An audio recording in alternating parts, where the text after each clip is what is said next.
Hi, welcome to another episode of Foxy Little Nuggets, the only news show where we scrape the news off the boot of the day and present it as something less than palatable on your plate.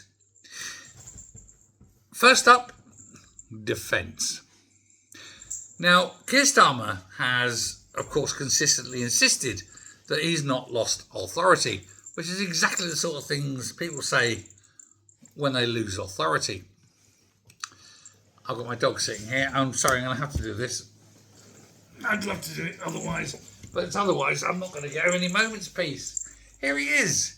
Look how big he is. Love you to bits. Now, would you kindly bugger off? I have a sofa right here, and he comes up and he keeps coming into shot. Anyway, Defence Secretary John Healey. He's resigned. The Armed Forces Minister, Al Khan's, of course, has resigned. Both of them have resigned over the government's long-term commitments to the long-delayed defence investment plans. Now, by all accounts, what's happened is that Healey's seen it and went, "Are you kidding me?" And he's also seen the funding, and he's gone, "Are you kidding me?" twice. This thing has crash landed at the Ministry of Defence and nobody knows how to deal with it. The military impact is going to be horrific. Now, of course, the first job of government is to defend the country. But it turns out that this government can't. So there we go. Khan says the plan is underfunded, too focused on fighting the last war, not the next. And apparently, and this is not something that's come out, but it's a rumour, is that they were building on fighting an 80s or 90s war. What they weren't doing was fighting a 2000s war.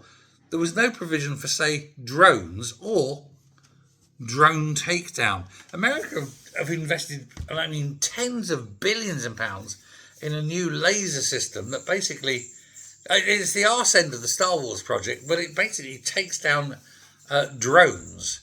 You have this really powerful sort of projected energy weapon that goes and takes down drones. In Britain, we've just got, oh, well, here comes drones, we're all going to die. That's as good as we've got. It's terrible, isn't it? Anyway, the MOD apparently wanted much more money than it's got, to the tune of about £10 billion. The Treasury said, no, because, we've got to pay welfare. And that was the end of the choice. It was number 10 said there was difficult choices. So here's the difficult choices. We pay people who don't want to work money.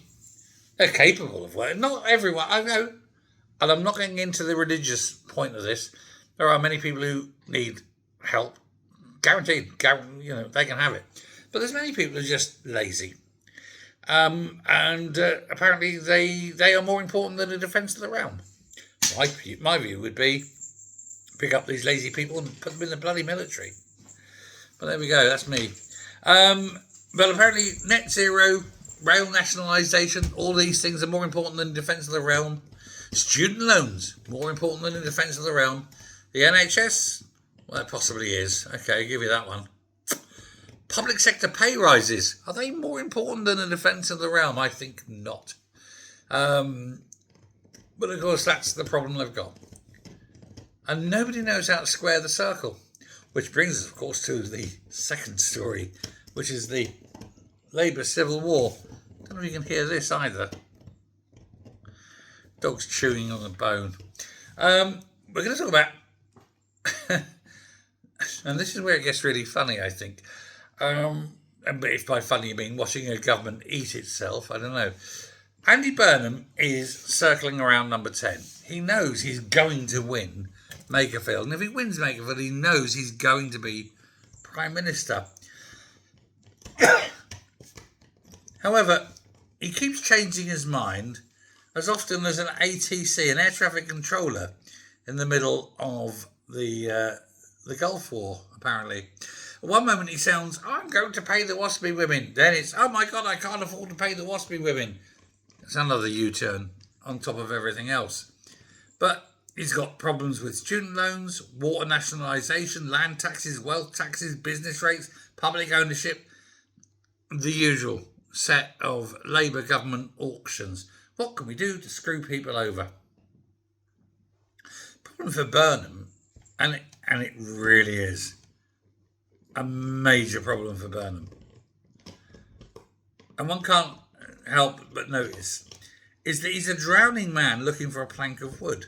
Because even if he wins and becomes Prime Minister, Labour needs change.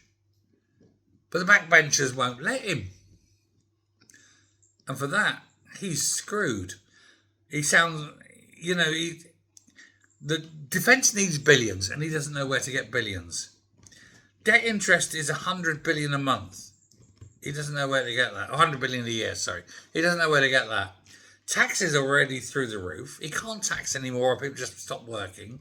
Growth is shrinking.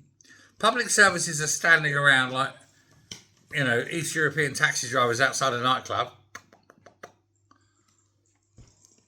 Burnham can say that Starmer has failed because, yes, Starmer has failed. But Burnham cannot succeed. What does he want to do? Spend more? Borrow more? Tax more? None of these things are good. The only way forward for Labour is to reduce spending. But of course their dogma cannot do that. They cannot reduce spending.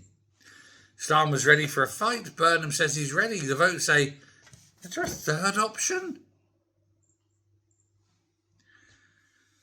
And of course, nobody's got the answer to that.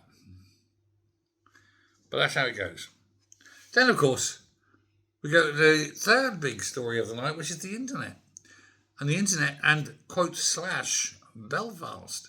Because Belfast is proving a major problem for the government. Because after the unrest in Belfast, Labour is preparing tougher online Safety Act powers so that platforms can stop people seeing things like, oh my God, have you seen what's happening in Belfast?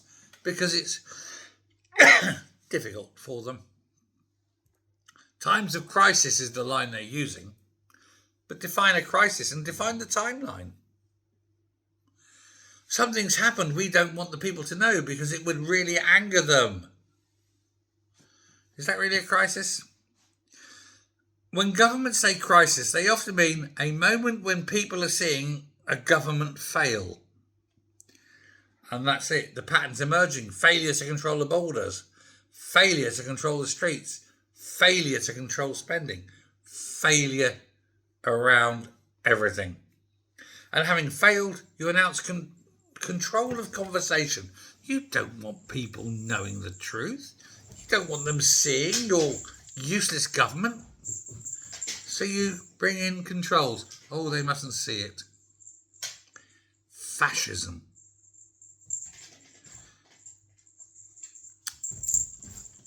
When government becomes unmanageable, you have to regulate the commentary.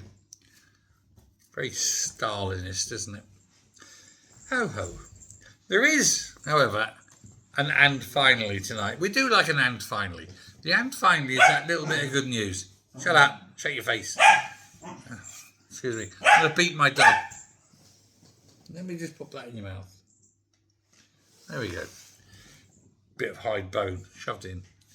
The good news is this. In Stroud, there is a pay-as-you-can restaurant. It's a genius idea. You go there, you eat, and you pay what you want. It's turning hospitality on its head. And the idea is simple. Good food, dignity, community. Nobody is quietly priced out of embarrassment. They say people pay what they want. And if they want to pay a little bit more, do so, knowing that the excess will be paying for the staffing.